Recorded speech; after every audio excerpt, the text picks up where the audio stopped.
Boa noite, professores, educadores e todos os profissionais da educação que estão nos assistindo nesse momento.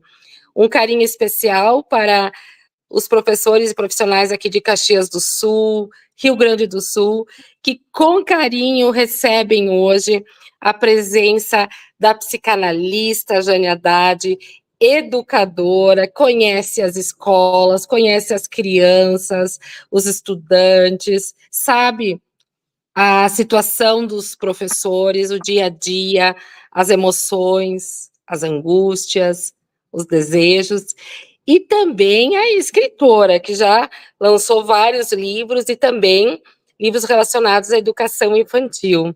Jane, seja muito bem-vinda ao povo gaúcho, com carinho, pós-enchentes, mas transbordando de amor. Boa noite, Jane. Muito obrigada, Carla, Secretaria de Caxias do Sul, um lugar que eu tenho muito carinho, já tinha muito carinho antes e tenho muito mais carinho agora, depois dessa travessia difícil, né? Como se o cenário da educação já não nos bastassem, né? Agora a gente tem que lidar com outros cenários de recomposição, de reconstrução, mas assim, fica aqui a minha admiração, fica aqui o meu acolhimento e principalmente a ideia de que ninguém está sozinho, né? Então, que assim, eu acho que pensar a educação é exatamente pensar as pequenas transformações. Hoje, quando eu estava entrando aqui com a Carla, eu me lembrei muito de um poema do Eduardo Galeano, que ele diz assim, até anotei, muita gente pequena em lugares pequenos, fazendo coisas pequenas, pode mudar o mundo. Né? Então, ai, que lindo! Eu penso muito isso, né? Que a gente faça as pequenas coisas, mas que toque o outro pela palavra, pelo exemplo. Isso é saúde mental, isso é pensar em educação que transforma, que humaniza. É nas pequenas coisas. A educação infantil nos ensina isso o tempo todo, né? Jane, e nós tivemos sempre oportunidade de conversar com o professor Charlot, que fala da educação humanizadora, da educação não barbárie, e hoje falar da infância como lugar dos sonhos e da imaginação é falar de uma educação humanizadora, que tem um olhar sensível, uma escuta. Eu pesquisei e trouxe aqui escrito, né? A infância é o mágico refúgio dos sonhos, onde tudo é possível e encantado. E aí a pergunta, né? Onde moram nossos sonhos? Na vida adulta, onde moram? E aí a gente faz a intertextualidade com o teu livro, né? O livro Aqui Moram os Sonhos, que depois nós vamos mostrar aqui a capa também. Já está ali, as meninas colocando.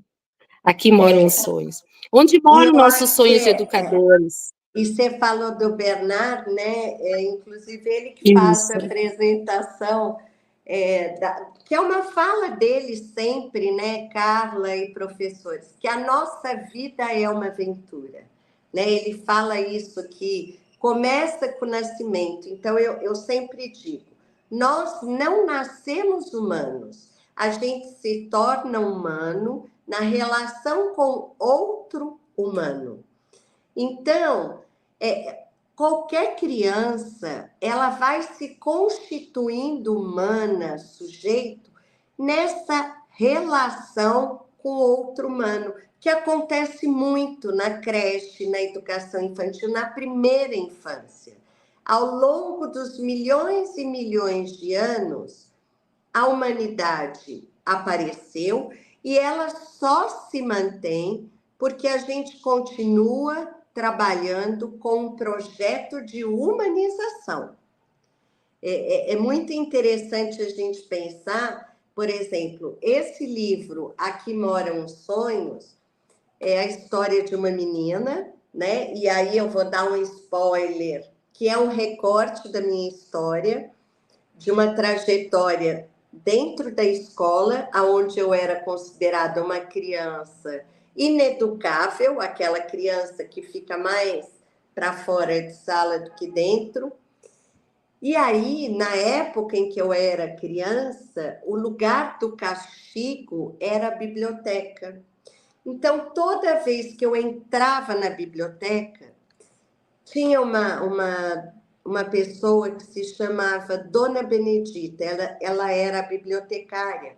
Ela dizia assim para mim, ela percebia que eu estava sempre constrangida, indo para um castigo dentro da biblioteca.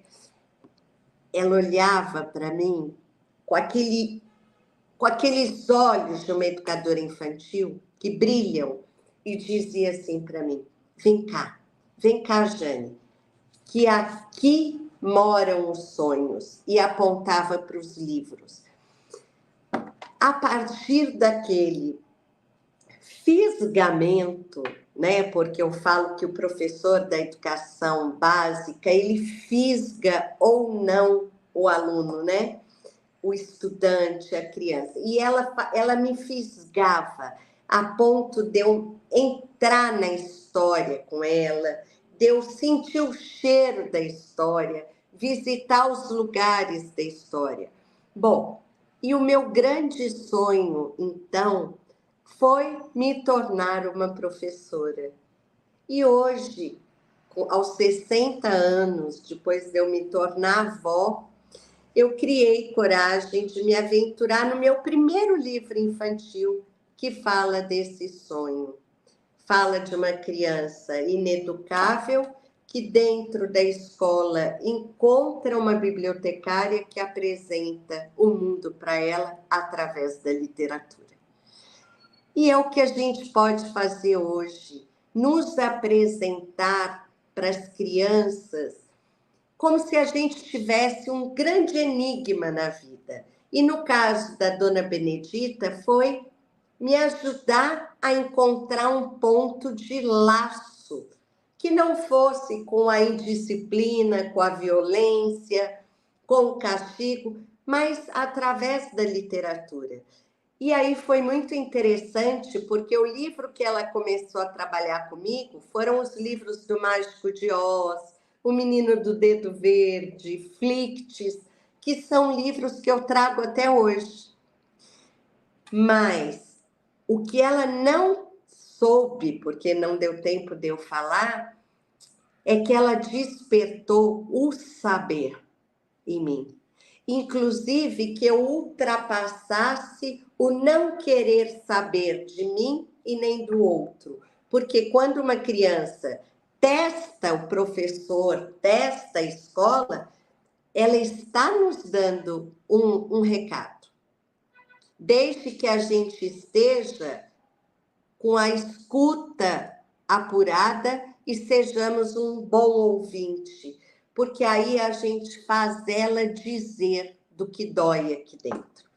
Então, o livro foi uma forma que eu encontrei de me encontrar com o meu passado, né, com muitos anos de análise, e também no momento em que eu me tornei avó. Eu tenho uma neta de 4 anos e que eu me peguei muitas vezes falando para ela: vem cá, que eu vou te mostrar onde moram os sonhos.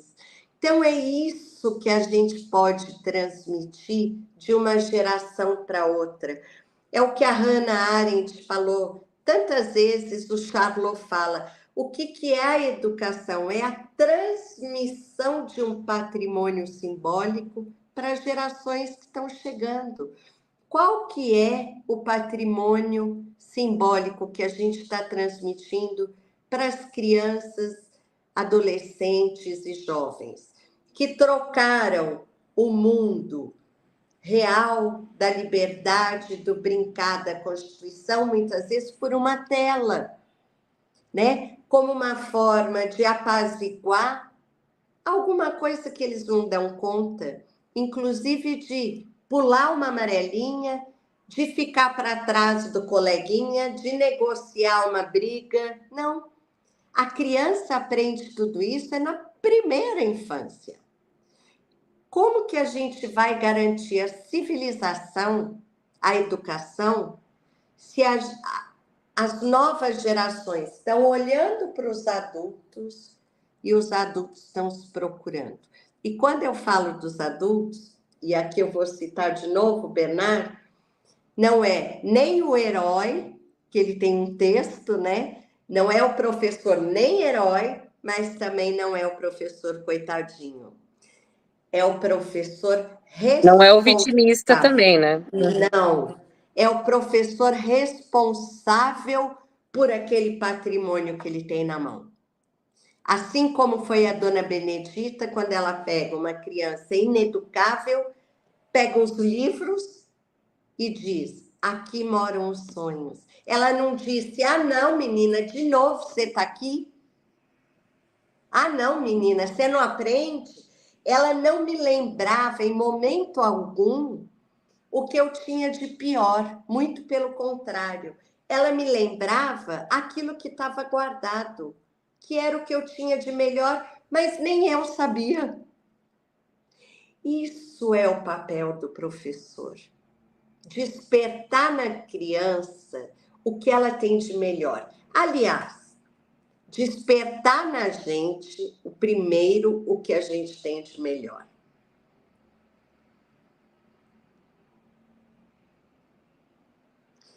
Eu acho. Jane, fale um pouquinho disso aí, essa questão do professor de encontrar o seu melhor, porque professor de infâncias, professor que trabalha com as infâncias, com os cuidados, ele tem algo muito diferente, e não sei explicar e dizer, mas é um professor, é um professor para mim que merece muito carinho também, muito, porque há todo um cuidado, há um amor ali diferenciado e especial. E, Carla, eu acho que o professor, a professora que trabalha com as infâncias, ela é uma postadora de sonhos.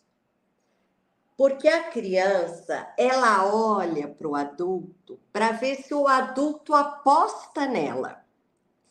E se ela percebe que o adulto aposta nela, ela olha para o mundo de uma forma que a filosofia nos ensina o tempo todo, de uma forma de admiração. Vocês já viram como que as crianças da educação infantil olham para vocês? Eu falo que assim, nos dias mais tristes da minha vida, e isso é até hoje, o lugar que eu sempre escolho estar é perto das crianças. Hoje eu de manhã fechei a minha agenda, geralmente uma vez na semana de manhã eu fecho, que eu passo o dia, eu pego minha neta e vou para o clube. Passo a manhã com ela lá, depois a gente almoça e eu deixo na escola. E ela tem, eu moro num bairro que a turminha dela da escola é a turminha do clube, é a turminha. Todo mundo me chama, vovó Pati, você sempre foi maluquinha?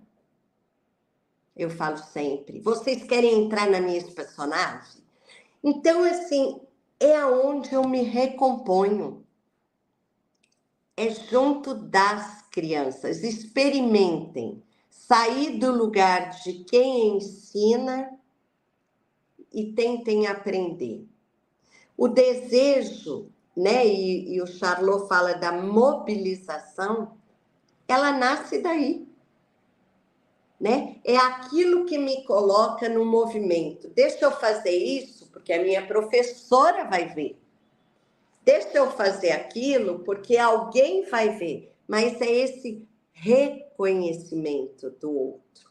É essa humanidade que a gente está falando.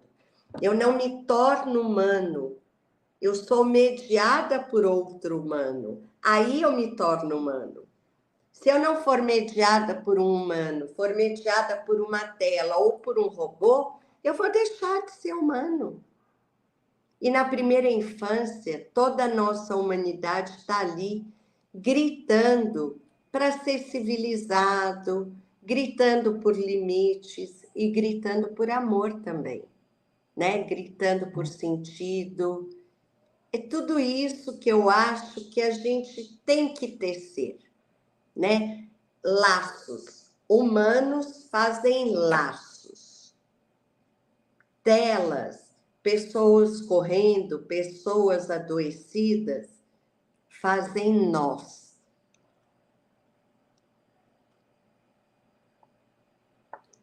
É bem nessa perspectiva, e nós temos muitos profs nos assistindo, e a gente pode pedir que eles interajam, que façam perguntas, Lógico. né? É um diálogo, é um carinho que a prof. Jane tem conosco, e poderíamos Até pensar, né? porque, Sim. até porque a minha fala, ela é um convite para que todos se coloquem, porque senão ela é um monólogo.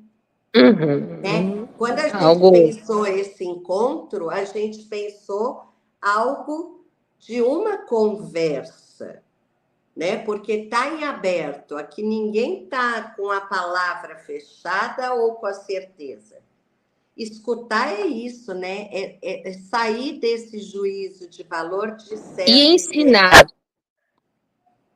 É. Pode falar, cara.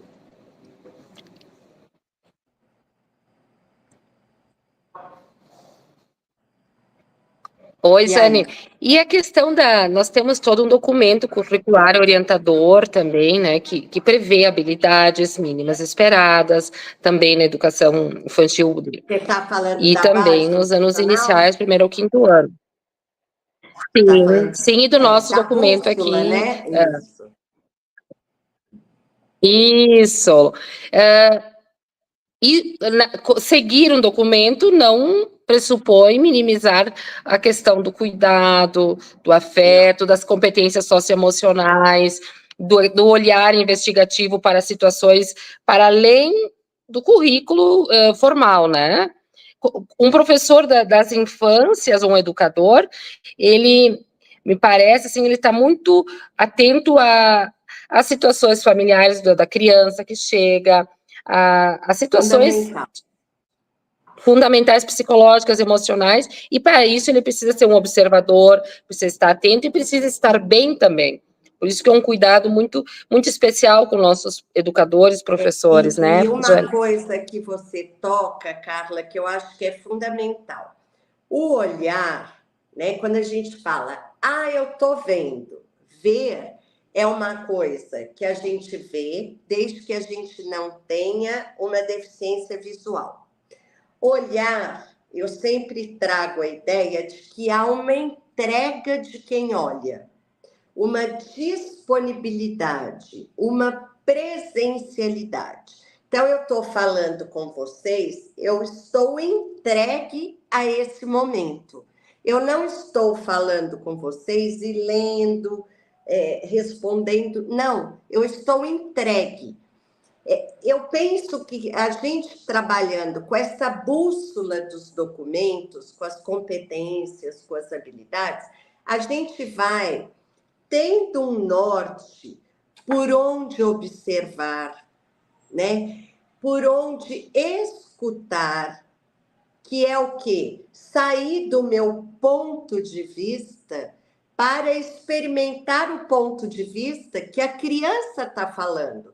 Então, a gente não pode negar que a gente tem crianças nas nossas escolas que são negligenciadas, que são abusadas, principalmente depois da pandemia e agora depois dos ocorridos, são crianças extremamente assustadas, com medos, e tudo que a gente pode fazer é o quê? Criar atalhos para que elas aprendam a falar do que dói, né? Porque a criança, diferente. Depois tu fala um pouquinho desses atalhos para nós.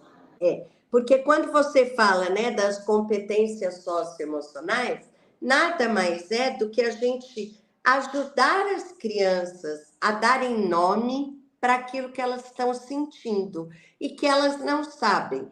Como que a criança faz isso? Brincando ou não brincando?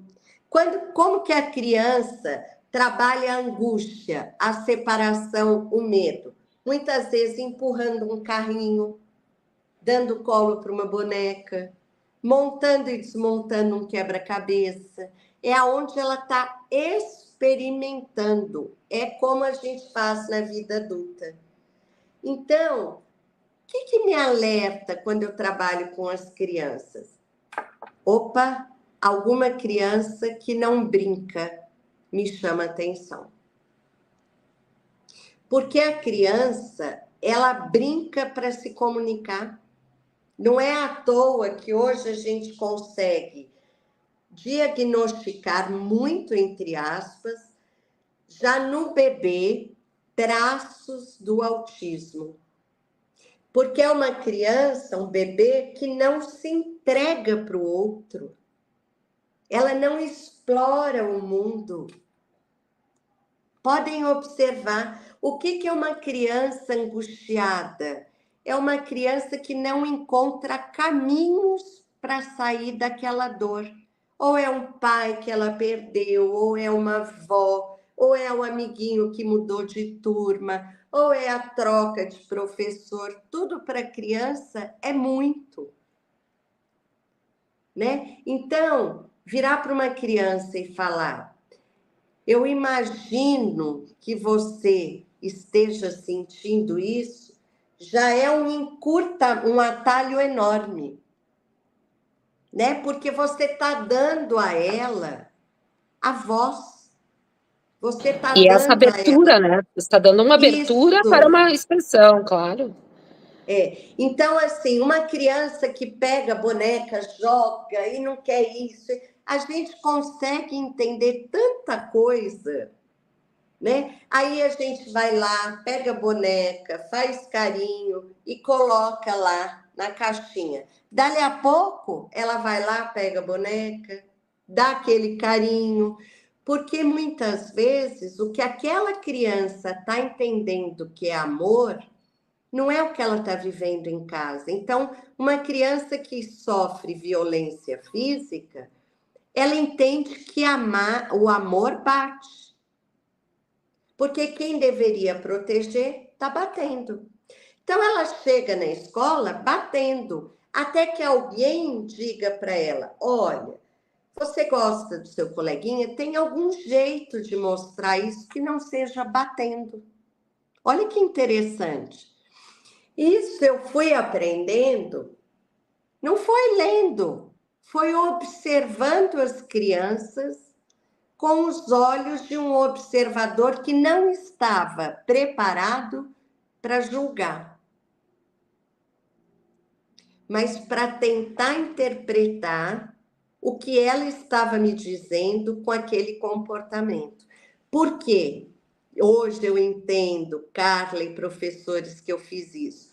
Porque foi o que a dona Benedita fez comigo.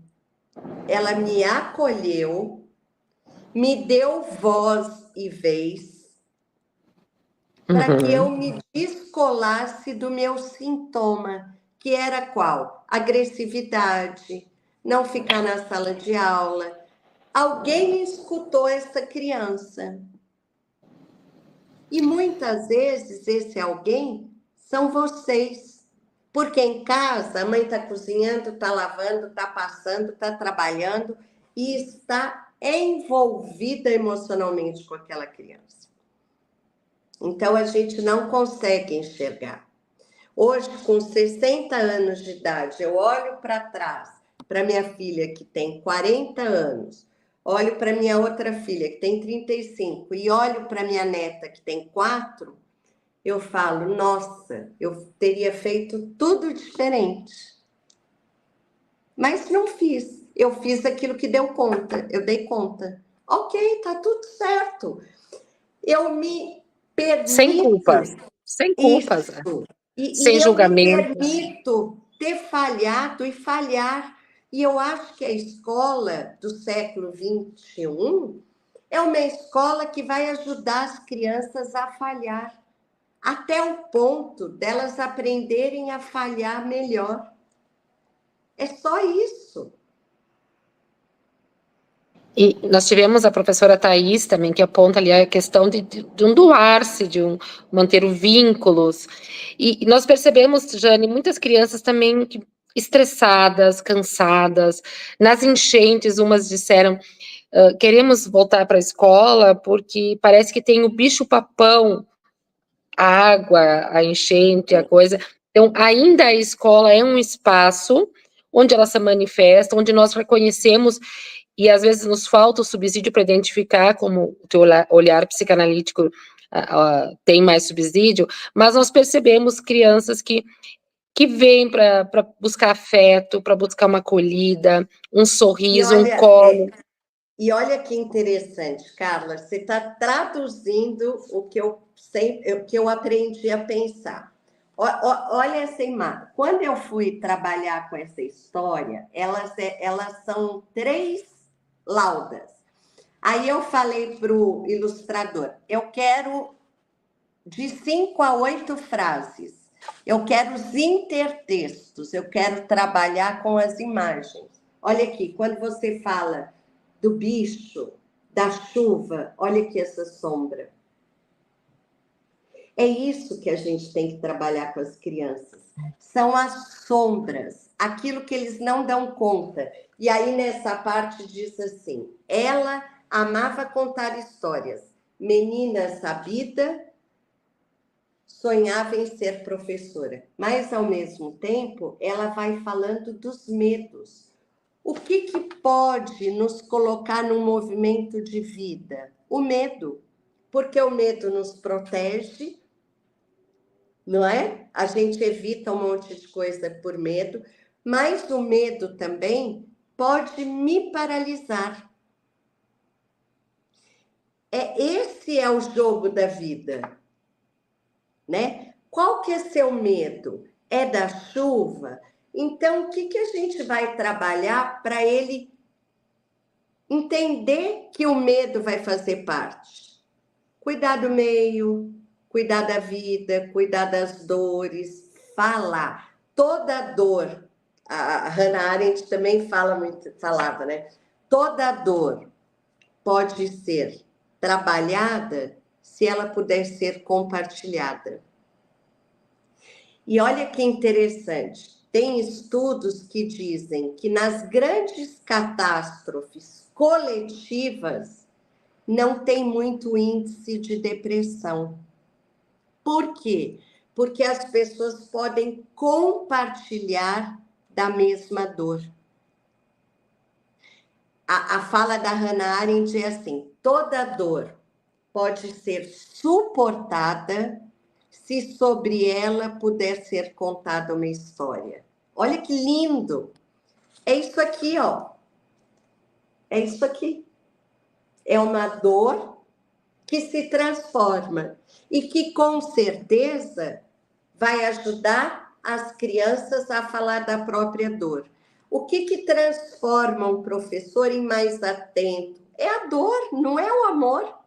Podem observar, é aquele aluno que não foi alfabetizado, é aquele aluno que não consegue falar da raiva, é aquela família que te desafia o tempo todo, né? É isso que vai nos ensinando a tecer, né? Porque a gente para de querer ser o tempo todo. A gente para de querer ser o melhor, de salvar todo mundo. Não. O que a gente vê nas grandes catástrofes? Não dá para salvar todo mundo. Vamos salvar cada um de nós, que é o que vocês estão tentando fazer aí, que é o que a gente fez agora no Congresso de Gramado. Vamos tentar dar voz para aqueles que estão silenciados. É só o que a gente pode fazer de um humano para outro humano. Aliás, a educação é exatamente o que a gente veio fazer no mundo. Evoluir, transformar, civilizar, crescer para morrer. Não é? Para começar aí o outro ciclo com cada um com as suas crenças. Mas fato é que a educação chega como ponto de partida nos humanizarmos. Então, todos os dias, quando eu deito na minha cama, eu penso assim, e isso eu acho que é uma ideia muito genial para vocês. Hoje eu fiz o meu melhor comparado comigo mesma, com o meu percurso na educação, com a minha história de vida? Fiz. Eu feri os meus valores, as minhas crenças? Não. Feri. Peraí, opa, falhei. Volta. Não, volta lá. Errou com seu aluno, falou alto. Vai lá no dia seguinte. Vem cá, foi mal. Ontem eu estava assim. Isso é a competência socioemocional? Não é? Olha, eu falhei e tá tudo certo. Estou aqui te pedindo desculpas. Vamos tentar fazer melhor agora? Nós vamos falhar de novo, é fato. Mas vamos tentar. Né? Santo Inácio de Loyola, que eu trabalhei muitos anos com os jesuítas, ele tinha os exercícios espirituais, né, que a gente fazia toda noite, que era um exame de consciência. Santo Agostinho falava disso. E é isso, eu acho que o que falta para a gente poder gerir a saúde na educação e a educação na saúde? Pensar sobre a gente. Pensar se a gente está melhorando, ou se a educação não é mais uma área que eu quero atuar. As crianças que estão aqui na minha sala não me encantam mais.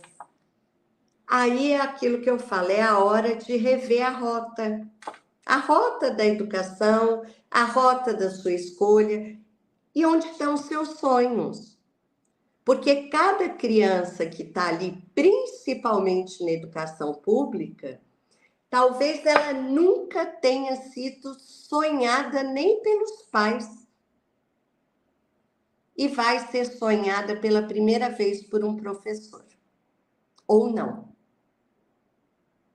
E tudo aquilo que faz a gente andar na vida é alguém apostar ou sonhar a gente.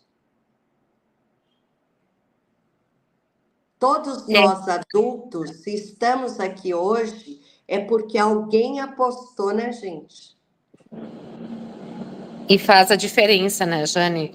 Um apostar, um acreditar, um esperançar, na verdade, né? Enquanto ser humano. E eu fiquei pensando, o que nos mobiliza, o que ainda nos mobiliza a estar com crianças, a desejar estar trabalhando assim? Isso é uma pergunta que também nós temos que nos fazer diariamente, né? Para caso não haja essa mobilização, mudar as rotas. Perfeito. Jane, pelo Brasil afora. Isso. Pelo Brasil afora, eu sei que tu faz muitas palestras, muitos encontros. O que tu percebe da educação infantil no Brasil como um todo, assim, nas diferentes experiências que tu vê?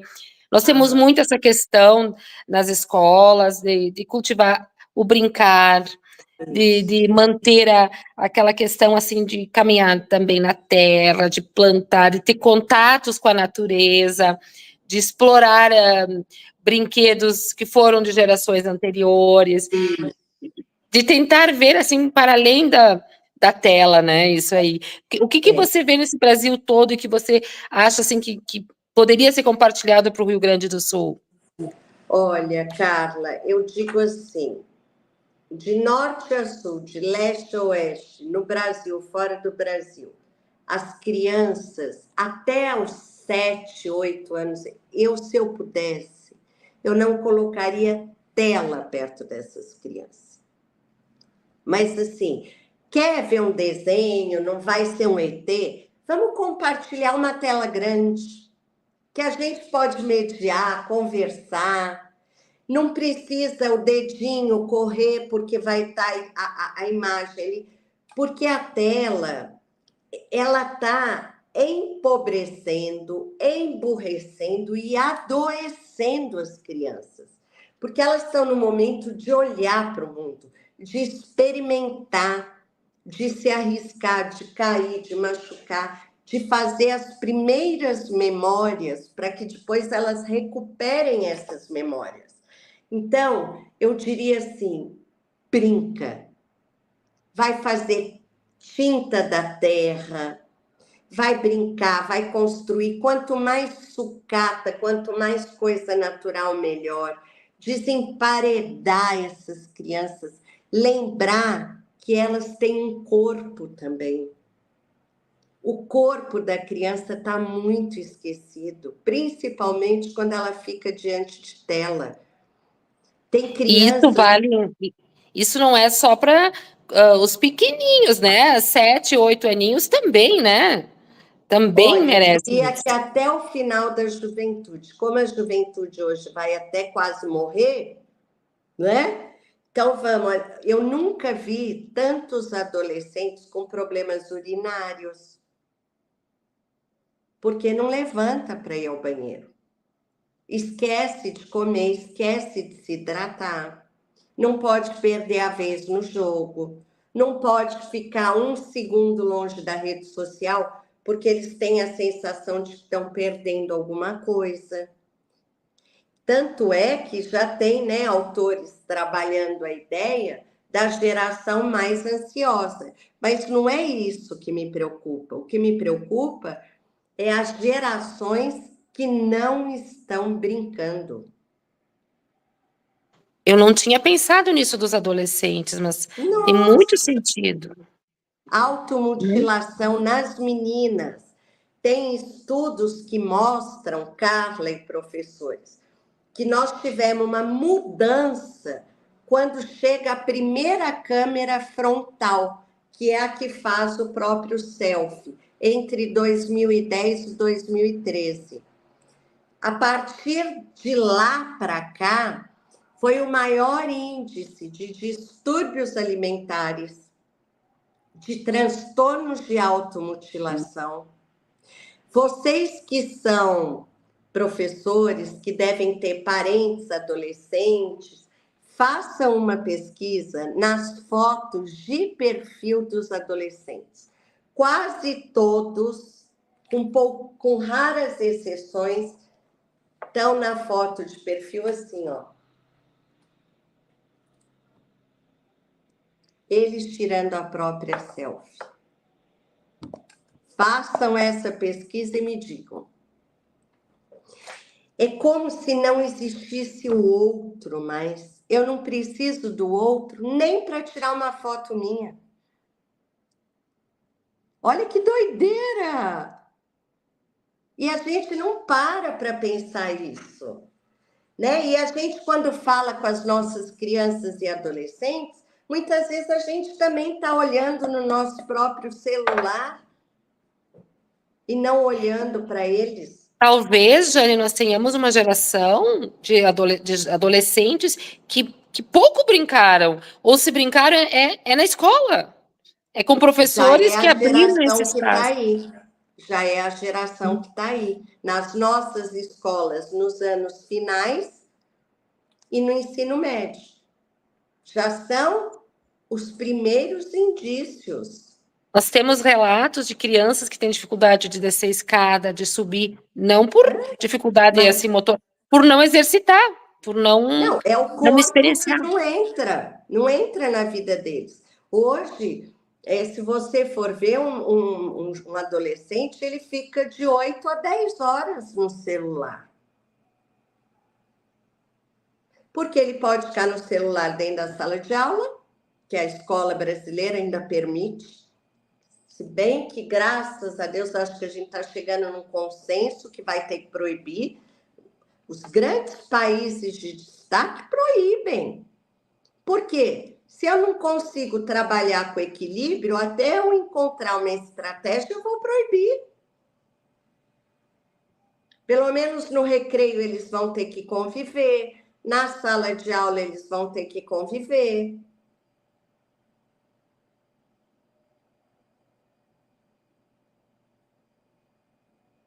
E na verdade, assim, nós vamos ter que, enquanto educadores, professores, não deixar só para educação física, para arte, nós vamos ter que todos fazer, como a leitura e a escrita é em outros casos, também essa questão do movimento, né?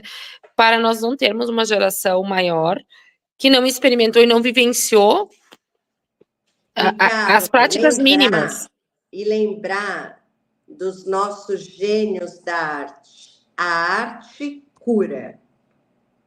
Então, cada vez mais a gente tem que trazer para dentro das nossas escolas a poesia, a leitura, o teatro, a música. São formas de falar sem se falar, mas de sentir. É uma educação que sensibiliza, né? É uma educação que toca o outro, que traz para fora. Eu fico me perguntando o que mobiliza hoje as crianças e os jovens.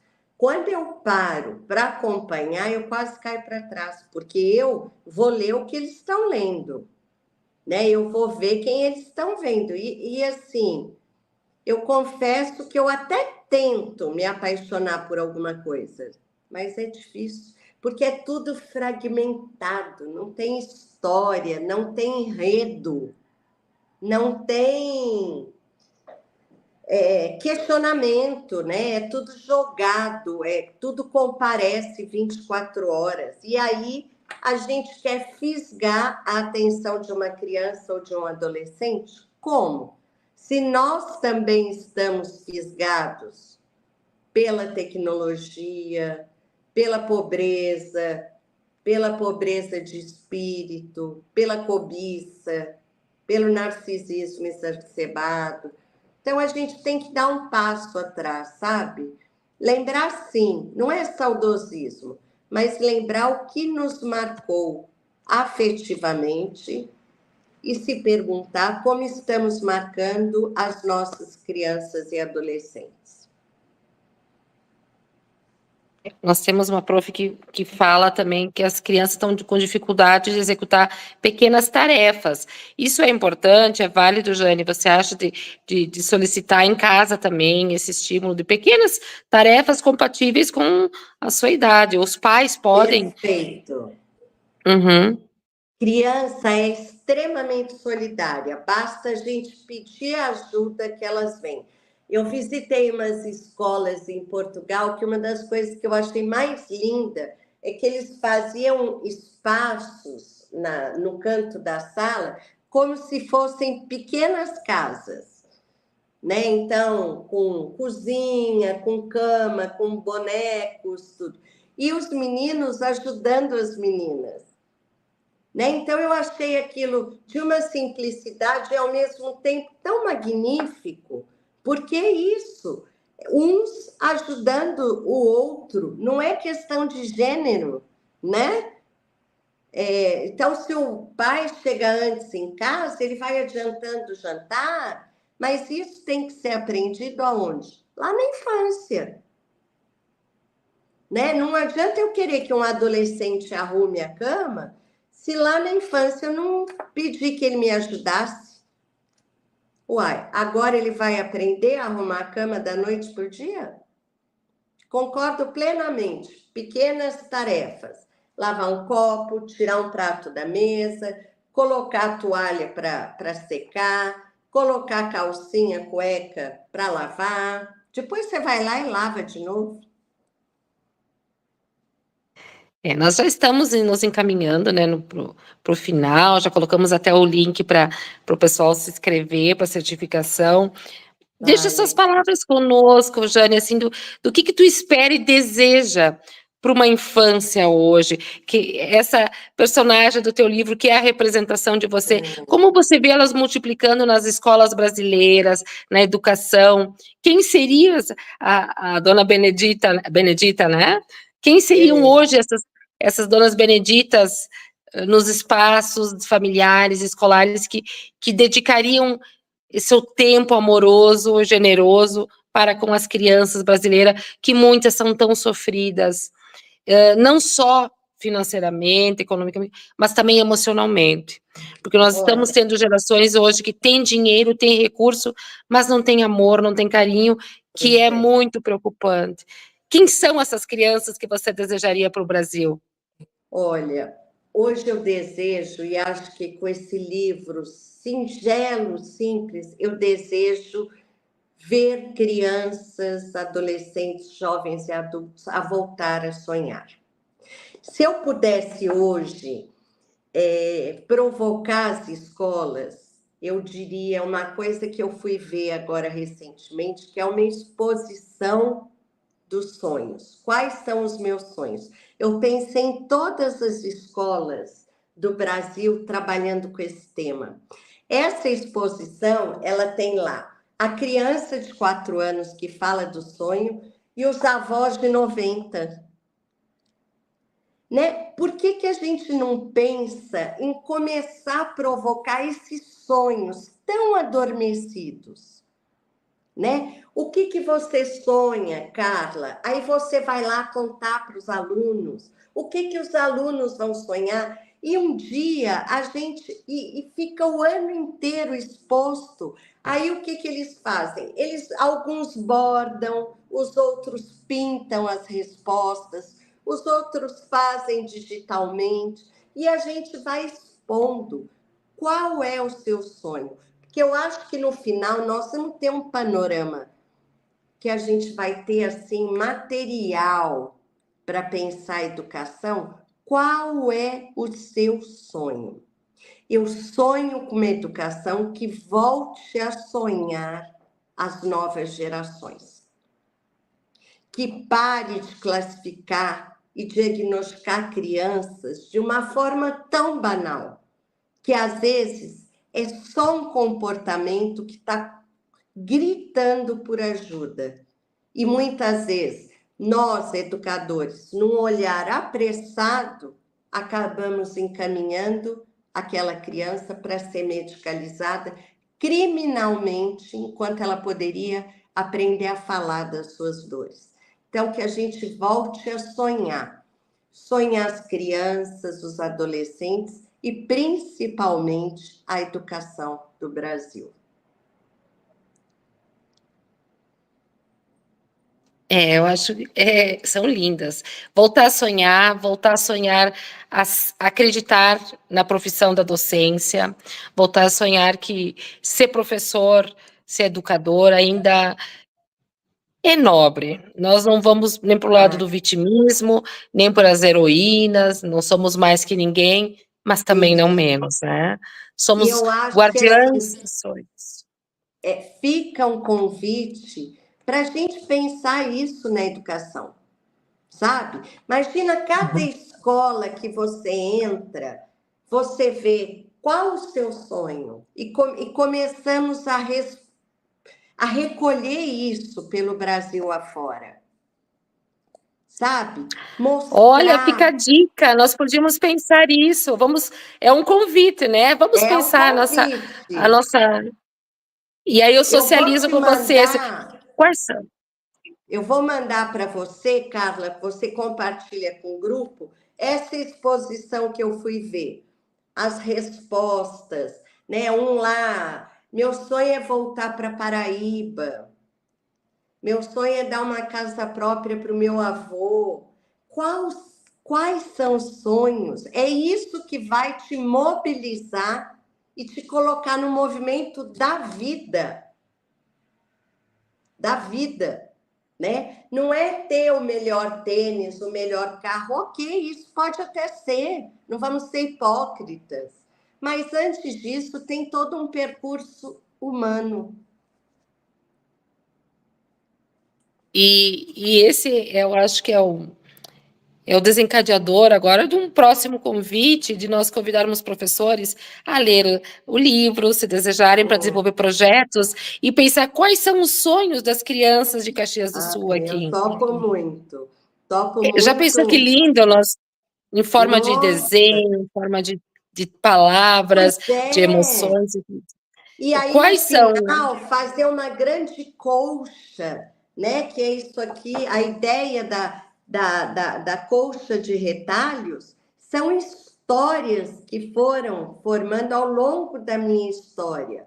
E as histórias de vocês? E aí é muito interessante quando eu falei com o ilustrador, quando ela cresce, olha a bolsa dela.